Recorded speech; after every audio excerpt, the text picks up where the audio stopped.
Central இன்டெலிஜென்ஸ்லேருந்து இவருக்கு தகவல் கொடுத்ததா சொல்கிறாரு.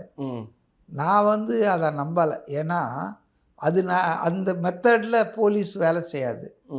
சென்ட்ரல் இன்டெலிஜென்ஸுக்கு இந்த மாதிரி ஸோ இந்த மாநிலத்தில் இவருக்கு மேலே கொலை முயற்சி ஒரு கேங் கிளம்புது அப்படின்னா அந்த செய்தியை கிளச்ச ஒன்றா அவங்க சம்மந்தப்பட்ட மாநில போலீஸ் துறைக்கு அதிகாரிக்கு அதை சொல்லி அலர்ட் பண்ணுவாங்க.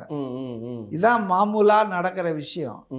அதை விட்டுட்டு அவங்க நேராக யார் பாதிக்கப்பட போகிறாரோ அவர் கூப்பிட்டு ஃபோனில் இந்த மாதிரி ஜாகிரதப்பா உன்னை கொல்ல ஒரு குரூப் வந்துட்டுருக்கு, வாணியம்பாடியை தாண்டி வந்துட்டு இருக்குது அப்படின்லாம் சொல்ல மாட்டாங்க. ரைட்டா? அப்படி சொன்னாங்கன்னு இவர் சொல்கிறாரு. அது உண்மையான்னு எனக்கு தெரியாது. அது உண்மையாக இருக்கும் பட்சத்தில் தவறான முன்னுதாரணம்.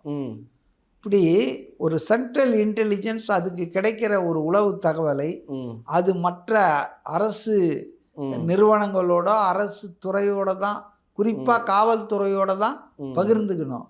இது சில தனிநபர்கள் கிட்ட வாட்ஸோஎவர் எவ்வளோ நட்பு இருந்தாலும் அதை சொன்னது உண்மையான்னு எனக்கு தெரியாது.